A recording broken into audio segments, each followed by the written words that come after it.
So I've had quite a few bad experiences with strange people and my house.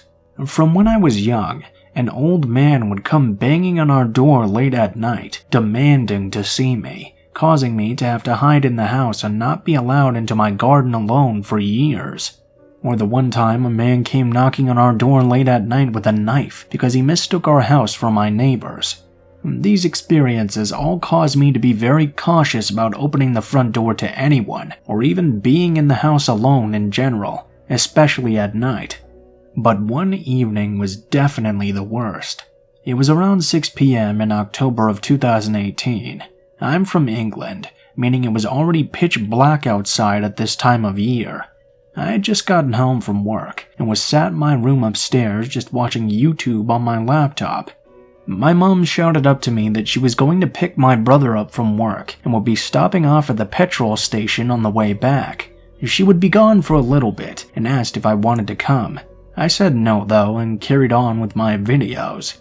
I heard her close the front door and pull out of the driveway. I was 17 at the time, so being home alone at night was nothing new to me, and I was used to the eerie feeling of it. But after around 10 minutes, I started to hear noises coming from downstairs. At first, I thought nothing of it, and just related it to my cat noisily searching for food in an empty bowl, until I remembered he was sitting there at the edge of my bed. I paused my video and listened harder at the sound of the banging on the back door. This instantly creeped me out, until it was followed by the sound of keys jangling. I just thought, oh, Mom must have dropped off my brother before going to the petrol station, and he's just trying to go outside. I let the noise continue as I kept watching my video. He can get quite angry sometimes, so the loud banging was nothing out of the ordinary, but it just kept carrying on. Banging, and the sounds of keys jangling, then dropping, then the banging again. The fear really hit me. I don't think that's him. I walked out of my room slowly and sat on the stairs listening carefully to the noise. It definitely wasn't him. I'm a very anxious person, and everyone gets those times late at night when they hear noises and immediately think the worst. This was just one of those, I told myself. So I decided to bite the bullet and just walk straight into the kitchen and face whatever it was causing the noise. Our kitchen has the door straight to the garden. As I turned the corner into the kitchen though, I heard a loud bang and the clattering of footsteps running away. The cat flap had been ripped off the door, and there was plastic from it everywhere. In fear, I tried to console myself into thinking it could be anything other than someone trying to break in. I sat back on the stairs and called my mom, just to check again that it wasn't my brother home early and just in a bad mood. But then he answered my mom's phone, while still in the car. "Are you at home?" I shouted at him. "No," he said back moodily. Then my voice started to break with terror. "Please be serious. Are you at home right now?" Even though he said he wasn't, I still begged in my mind that he was joking just to get a scare out of me, but he could hear how scared I was, and he began to worry as well. I explained to him what had happened, and he started screaming at me to call the police. He's never been the protective type, so I could tell now he was really worried. Whilst dialing 999, I tried hard to stay calm. I told them exactly what was happening as I hid back in my room with the door tightly locked. Then I heard talking and the banging of doors again downstairs. They were back. I burst into tears to the dispatcher out of pure fear and sat on the phone for what felt like forever until my mom, brother, and police all pulled up at the same time. Everyone charged through the house through the back door, and we instantly saw what they'd done. The people saw the keys to the back door on the side, took a broom from outside, broke it in half on the door handle, and got the broom through the cat flap. They'd knocked the keys off and pulled them through the cat door. Out of pure luck, as they broke the broom in half, they also managed to snap off the door handle, making it impossible for it to be opened from outside. Otherwise, they would have gotten in no questions asked, and I would have just been sat silently in my room completely oblivious. Side note, always keep your keys in a place that someone breaking a window or cat flap can't reach. It was clear afterwards that they'd been watching our house for a while, waiting until the exact moment they saw my mom's car pull out of the drive. I'm not sure if they knew I was there alone or not.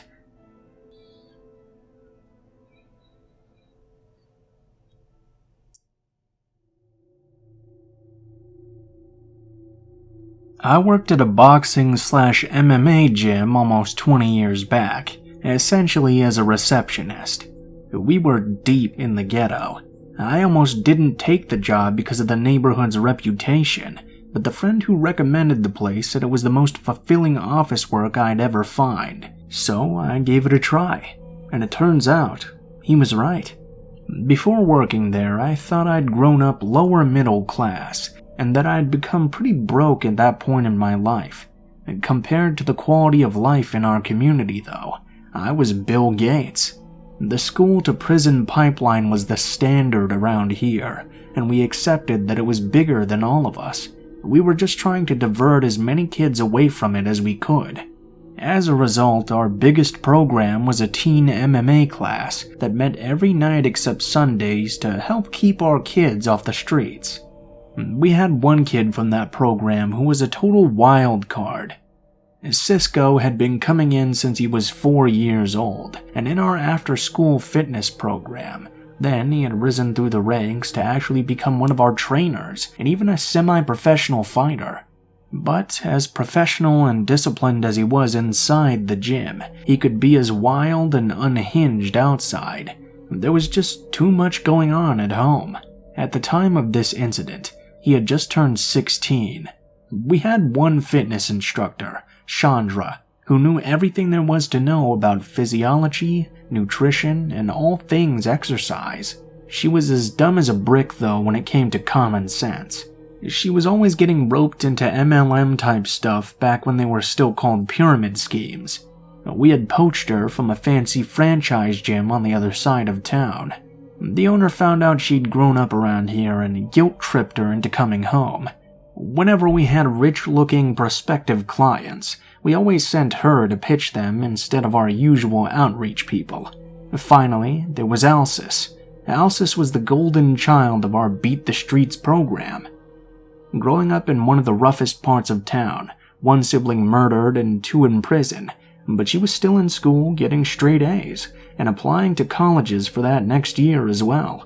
She came in basically every day when we opened and stayed every night until we closed. She never spoke a word and couldn't make eye contact with anyone she hadn't already known for years, but that was fine. We just let her work in the office on her own time. I'm only telling you this so you can understand everyone's personality and why they reacted the way they did when the day finally came. On this day, I was just setting in for a lunch break. It was the middle of the day on a Sunday. The neighborhood was super Christian, so we weren't officially open on Sundays. We kept the facilities running, but we didn't have any classes or anything. We just unlocked the place in case anyone wanted to come by or really needed a place to go. Cisco was there, which was a relief to me because if he wasn't, he was usually out somewhere that he probably shouldn't be. Chandra had just had a personal training client in the gym who'd left, so she was getting ready to leave too. Alcis was repainting our bathroom that didn't really need repainting, but she wanted to make some extra money that she really did need. Cisco didn't have a reason to be there other than to not be somewhere else, but we always wanted to give the kids a sense of purpose, and he was our doorman that day. Usually we really do always have someone watching the door, because sometimes randos walked in, mostly pickpockets or homeless people looking for money, skeevy guys casing the place out, whatever. Every business on the block had someone posted by the door to turn them around at the threshold and make sure the place had a reputation as vigilantly watched, so not worth the effort to hassle. Most of us hated guarding the door, but the young guys loved it. It made them feel tough in a way that was productive, I suppose. So we had Cisco there posted up. He wasn't really paying attention, but it was a Sunday afternoon. No reason he really should have to. He was there crumpling up pieces of paper and trying to hit Chandra in the head with them, in a very playful way, while she sat there doing some exercises. I was just eating my lunch filling out invoices. It couldn't have been a more average afternoon at that point. Then the door chimed. We had a convenience store-style buzzer on it, so whoever was in charge could be on notice if someone new entered. A man shuffled in. He looked average at first glance, but I could feel something about his energy was off. I usually greeted clients from behind the desk, but without even thinking, I stood up right away and asked, "Can I help you?" in a sharp tone, taking a step out from behind the desk. My spine was just tingling. The man looked me up and down, eyes flashing a little. He had kind of a limp, but it was his only distinct feature. Other than that, he was just wearing a normal t-shirt and jeans. I kept looking at him hard to try and figure out what it was about him that was making me so uncomfortable. He didn't say anything at first, so I repeated again a little more firmly and loud. "Yo, can I help you with something?" He just stood there, kind of staring past me. Cisco finally tuned in and stood up, drawing his shoulders back and telling the man, "Alright man, look, we're closed." He gestured out the door. I knew he must have sensed something too, because even on his worst days, he was always friendly when facing public, unless given an overt reason not to be. The man's face twisted up, and he asked, "Where's Paolo?" Fuck if I knew. "We don't have a Paolo. You've got the wrong place." But he wasn't buying it. He clenched his fists and started saying, kind of breathing heavy, "I want to talk to Paolo." It kind of clicked for Cisco at that point because he'd been here longer than me. "Oh, look man, he hasn't worked here in like 5 years. We can't help you." The man didn't seem to process it though. I wasn't here that far back, so I didn't know what they were talking about at this point. The man looked Cisco dead in the eye and screamed, "Don't fuck with me. Paolo knows what I'm owed, and I'm not leaving till I get it. So what's up?" Chandra must have heard that through her headphones, because she stopped her cooldown and came over from across the room to see what was going on. Cisco didn't take too kindly to the shouting, and would never admit to this, but he was definitely rattled by any unexpected loud noises or yelling. I think it had something to do with his troubled family life. Anyways, he was pissed from being screamed at, and immediately went to physically escort the man out. He wasn't the best at de-escalation off the cuff, but I also can barely blame him, because often just throwing these guys out on the curb and locking the door was the most efficient way to deal with them. I couldn't put it out of my head that something about the whole situation was really off though. We bounced 2 or 3 people a week, and I'd never gotten a full-body visceral reaction like this one. I could tell my mind was trying to tell me something. The guy had some nervous tics. He kept resting his hand on his hip a lot, but I thought it was just because his pants were baggy, like a lot of guys around here. You may be wondering why I, the adult, was letting the teenage kid do our bouncing for us. The answer is simple. I don't know anything about fighting at all. I was working there doing administrative stuff. I've never even thrown a punch in my entire life. "Where the fuck do you think you are right now? You better check yourself the next time you come through these doors. I said we're closed." He went to physically throw the man out, but that's when I saw it. The man was grabbing for a bulge. He had a limp, touching his hip a lot, a distinct bulge on the same side. They trained us for these signs. This man was armed. "Cisco, step back!" I tried to warn him, but it was too late. He wasn't listening to me, because he phased everything else out when he felt disrespected. I'd seen him do it in the ring 100 times. I'd heard stories of it getting him into trouble outside as well, but now, was he about to get us all killed? Even in the ring, he never won the fights where he did that. "Think what? Think what? Think what?" the guy asked as he pulled the gun out and started waving it around. "Nobody leaves. Nobody leaves until Paolo pays up," he announced, almost laughing as he said it. Thankfully, whether it was instinct, common sense, or a miraculous combination of the two, Cisco put his hands up right away and stepped back. I was more worried about what he would or wouldn't do than I was about the man with the gun. We had almost lost Cisco before when he tried to bring a knife to a gunfight just earlier that year. This guy here was clearly mentally unstable.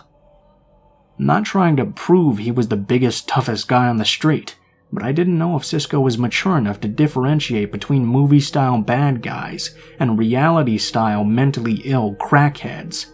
Chandra wasn't even approaching cool or collected. I wasn't worried about her trying some hero play, but what she did instead wasn't a whole lot better. She saw the gun and just lost her mind. She started screaming at the top of her lungs, just shrieking, flipping out, literally just screaming. Of course, I did nothing. I mean nothing. I didn't put my hands up, didn't step back, didn't go to help the kid. I didn't even tell Chandra to shut up. I just stood there, and I froze in shock. To make matters worse, her yelling was aggravating the man. Cisco saw that and very evenly and calmly started saying, Chandra, hey, excuse me, Chandra. No, not helping. Breathe. I need you to breathe, hun.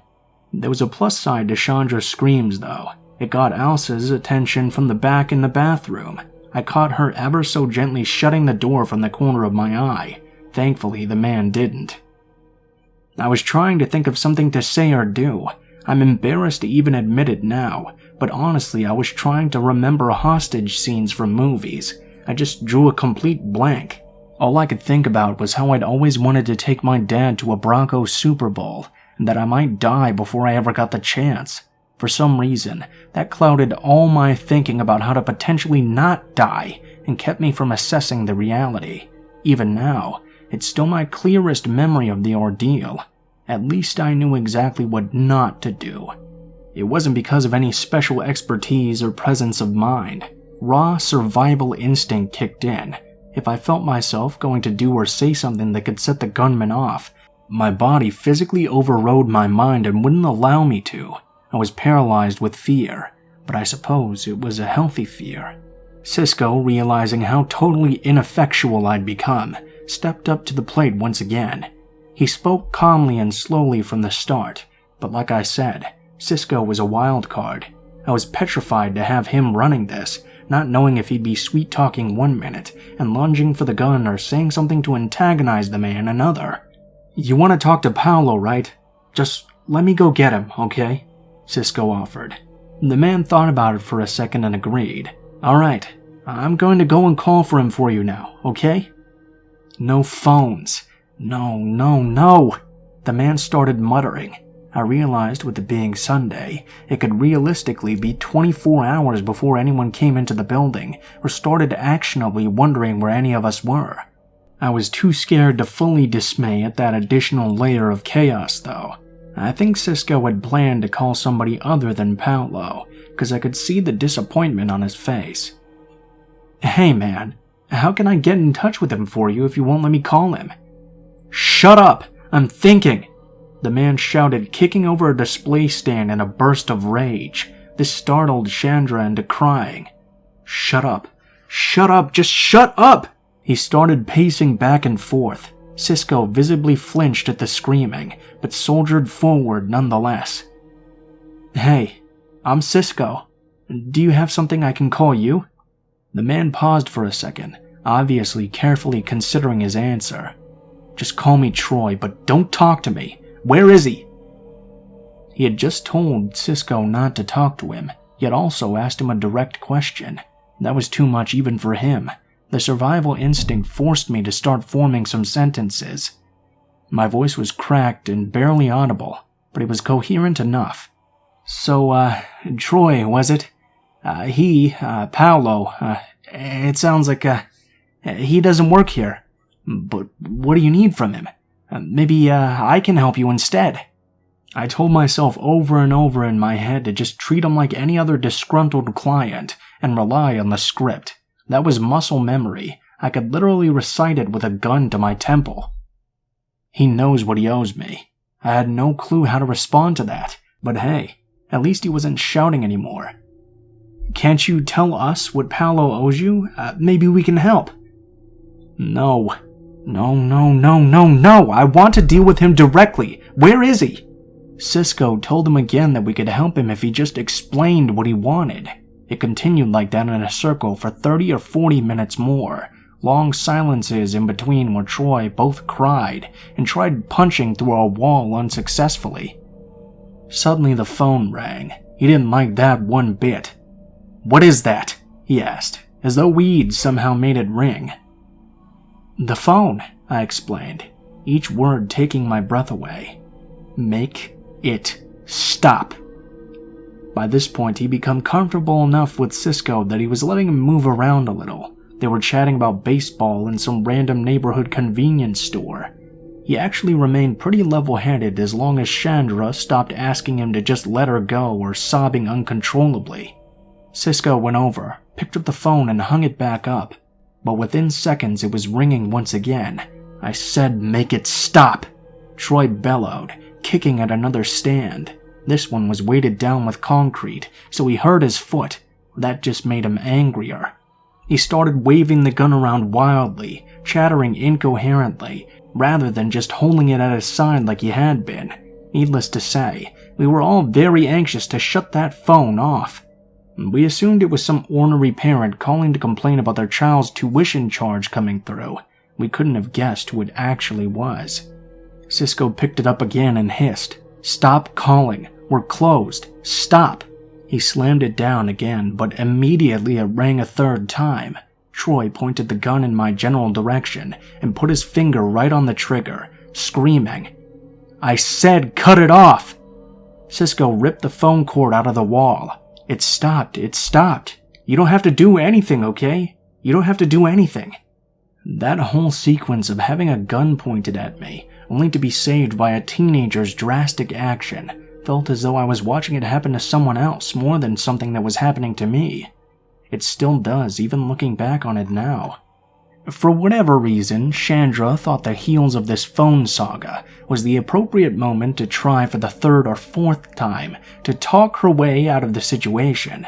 That got him to move the gun away from me at least, but it didn't help matters overall either. She just kept saying, chattering so quickly you'd think she were on a tape on fast forward. "So this really isn't working, right? I mean, you should probably just let all of us go. Or maybe just one of us right here, right? It's really the same effect. Or just leave. I mean, no one will ever know you were here. You can go look for Paolo and everything will be fine. This isn't working, so you should probably just let us go and then we can all leave and move on. I have a daughter and... oh God, I love her so much. You have kids, right? You understand. I have to leave. I have to get out of here right now. I'm sorry, I just do. So please, just let me leave. You don't need me here for this." This made him extremely agitated, and Cisco had to shout over her to shut her up until she was hyperventilating in silence once again. Troy still hadn't tied us up or even forced us to lie down or anything. Like I said, he had actually let Cisco move around some, if he wasn't sudden about it.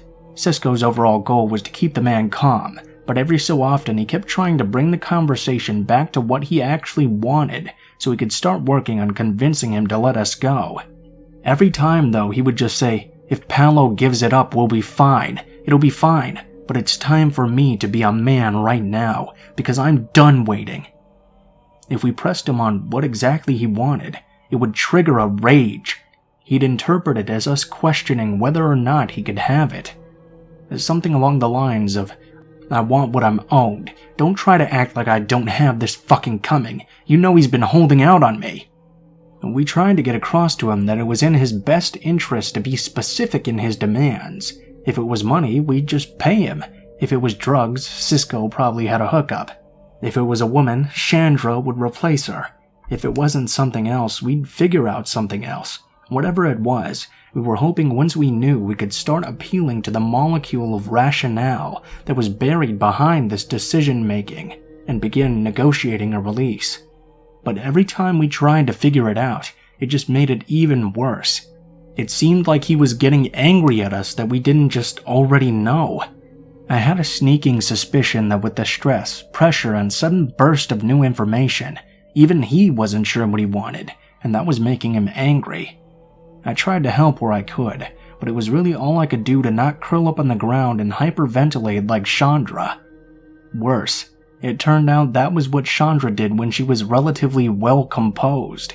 Eventually, she just cracked under the pressure. She decided she'd see what would happen if she just tried to get up and run out. She very nearly got shot. Only 3 things prevented her from getting killed. First of all, when Troy pointed the weapon at her, she sat her ass back on the ground where she stood. Secondly, Cisco instantly put himself between her and Troy when he realized the colossal mistake she was making. And third, "Freeze! It's the police! Everybody down! Get down now!"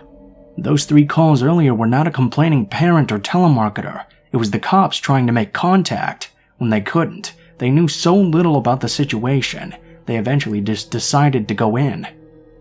And to my knowledge, Cisco didn't have any official record whatsoever, but I will say he knew exactly what would happen when the police came in, with a specificity none of us did.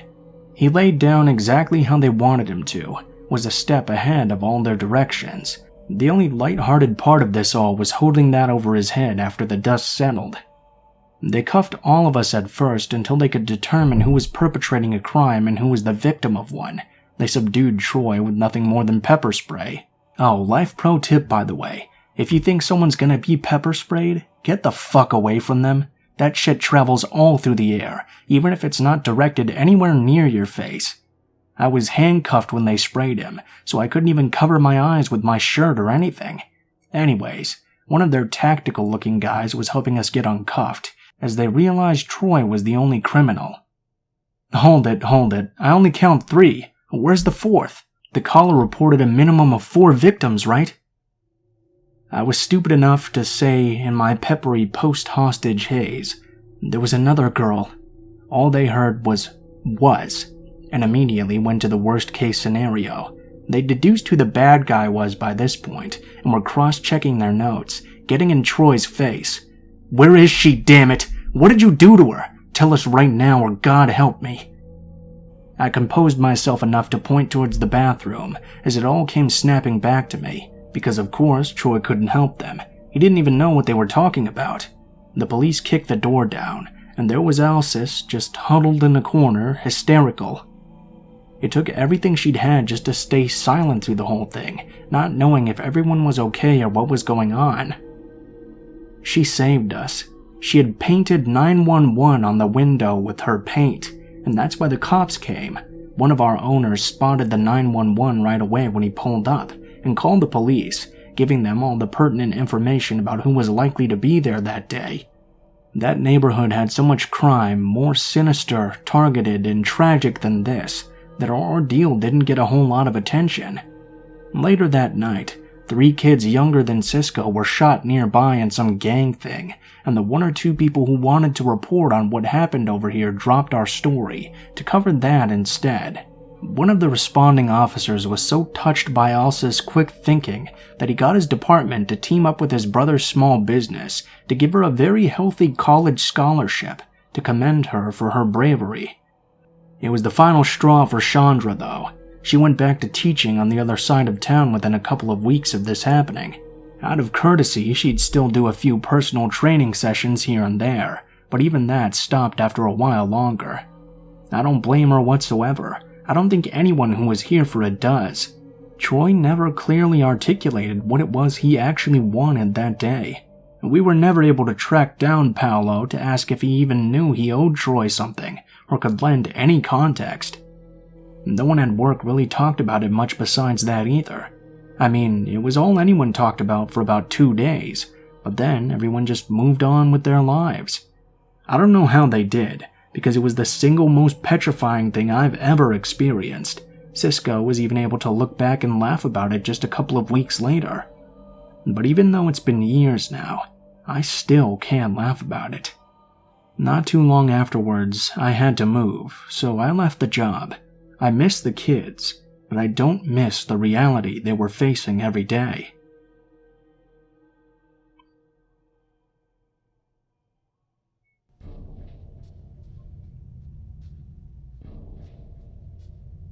This happened to me about 6 years ago now, on July 1st, 2014.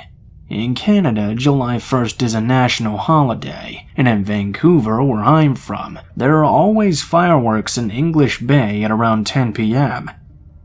The bay is on the west side of the city, and is surrounded by a semicircle of beaches, which are all usually packed with locals enjoying the day off, and just taking in the scene of the fireworks. This means that public transport is slow, particularly after 10:30 p.m., right around when the fireworks end. I had just finished up a big project and gotten a nice little bonus from work, so I spent the day out shopping with a friend, and then walked down to the nearest beach with her to meet up with a few others and watch the fireworks, smoke a joint on the side. Vancouver is a pretty bike-friendly city, and I normally bike everywhere, especially in nice weather, but my friend's bike happened to have a broken chain on that day. We'd taken the bus to get out there, which meant we'd also be taking it back home. After the fireworks were over, we were lucky enough to catch one of the first buses towards the east side of the city, where we both lived. The trip took way longer than usual because of both holiday traffic downtown and the bus itself being packed with people wanting to get on and off at every single stop. By the time the bus had gotten us to our transfers, which was only about halfway home for both of us, the trip had already taken about an hour instead of the 20 minutes it usually took.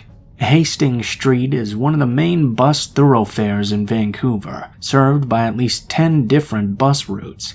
Most of the routes that run along Hastings use cable-style buses that are connected to overhead power lines. Good for pollution, I guess, but if one of the buses with cable attachments gets stopped, it holds up every single other bus on the cable behind it. Sometimes you'll be waiting at a stop, see no buses for 20 minutes, and then all of a sudden 5 come out at once, stacked up right behind each other. East Hastings Street also contains a seedy section of town. Vancouver's safe injection site is there. There's a lot of open drug use, addiction, and prostitution. I have a lot of friends that work with social programs in the neighborhood or are nurses in the area. I've never once felt unsafe there at any point, but I just want to give you an idea of what my surroundings were. My friend and I lived maybe only 15 blocks apart at the time, but the fastest way home for each of us was served by 2 different routes that both stopped pretty much outside our respective rentals. After making sure I would be okay on my own, my friend grabbed her bus home, and I waited there for mine to show. It was about midnight at this point. After about 30 minutes though, I was starting to get very tired of waiting, and also just tired in general. No buses were showing up, it was getting really late, and I just wanted to get home. I saw a cab happen to come down the street, by some miracle still empty. I hailed it over and got in. I told the driver my address, and we drove in silence for a few minutes. As we started passing through a particularly rough stretch of Hastings, my driver started talking to me. "Look at all these people," he said. Thinking he was talking about holiday partiers, I agreed that it was a pretty busy night. "No," he said. "Look at all these sluts and whores. Look at all these dirty people selling it out on the street. These are all worthless women." I was pretty shocked. I didn't say anything. He carried on his tirade for another couple of minutes before abruptly stopping mid-sentence and falling completely silent. He made eye contact with me in the rearview mirror and whispered, "But you don't have to worry about that. You're a good girl." It creeped the hell out of me and made me want to get out of that cab immediately. Traffic was pretty light at this point, and up ahead a couple of blocks, I could see that there was a police road check. I decided it would be a good idea to get out there, since he'd have to stop anyway, or at least slow down enough that I wouldn't get hurt getting out of the car. Before I could put my plan into action though, he veered off onto a side street, then onto a street running parallel to Hastings. We were still heading east, but we were now further south, turning away from my house. At this point I was feeling kind of panicky. I asked him if he could turn back on to Hastings, since we were now heading far away from my address. He said he couldn't. I asked him why, and he said, "There's too much traffic there. This route will be faster." As he said this though, he locked all the doors and made eye contact with me once again in the mirror, saying in a strange, joking kind of voice, "Plus, if we stopped at that road check, we'd have to tell them what's going on in here, and we don't want that." I was terrified. I blurted out, "So what the fuck is happening here?" But he didn't answer me. He kept driving in silence, smiling strangely at me in the rear view. I'm a pretty anxious person already, and I don't like cab rides late at night in general, but I was pretty sure I wasn't overreacting. It even crossed my mind that he might want to kill me. There were only a few cars, but the sidewalks were completely empty, and we were now in an industrial area of town with warehouses and no reason for people to ever be out on the street this late at night. The street curved, and thankfully, there was another police road check that had been hidden just out of view, pretty much right in front of us. It was on a one-way street, and both lanes had checks on them, with the cops waving some cars through and motioning for others to pull over. This meant there was a bit of backup in both lanes, and no way to avoid it. I undid my seatbelt and started to grab for the door handle. The driver saw me. "Don't even think about it. Don't even roll down the window. If we get stopped at the road check, don't say a word or else."